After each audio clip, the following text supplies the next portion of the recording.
Renu Khators was born in Farrukhabad, a small town in northern India. This community was very traditional in its customs and maintained a strong caste system. If you tell another Indian that I'm a Marwari because that's the caste that I come from, they just like their mouth just open wide because they can't believe somebody from that clan and community and being a woman actually could be in the workforce in this manner today.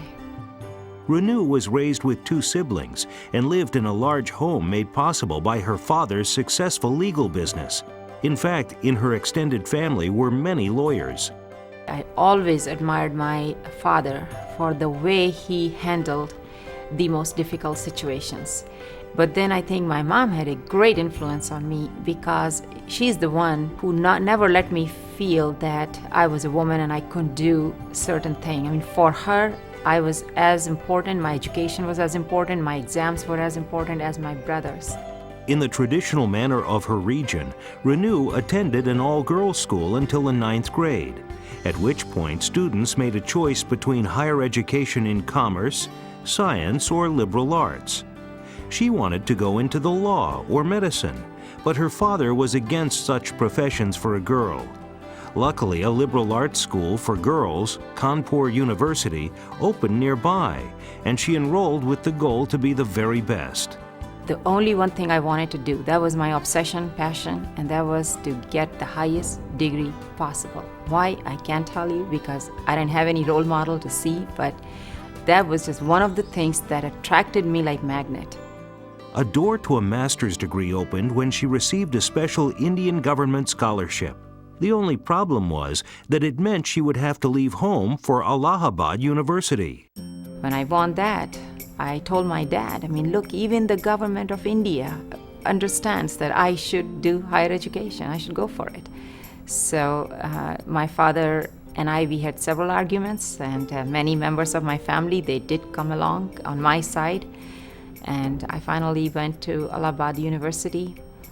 And that's where India's political leaders were being groomed. So I was very attracted to that, so that's where I went. From the beginning of her college years, Renu displayed a great talent for writing.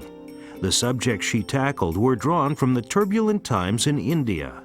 I think I just had a desire to express, particularly on women's rights, particularly on role of the family, and some of the political things I saw around me. Because when I was growing up, India went through several wars.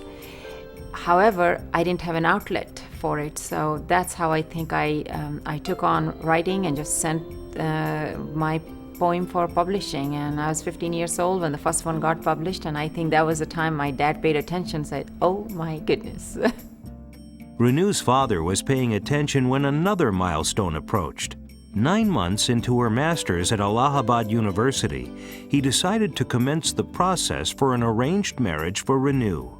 When he chose my future husband, he didn't go with the very typical traditional choice, which is to marry in the same level of family wealth, because my father was quite blessed.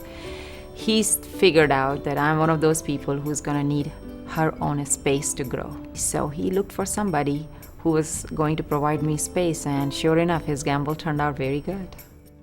Renu Khators was a graduate student at Purdue University, and after their marriage, he took Renu back to the United States and Indiana to finish his PhD in industrial engineering.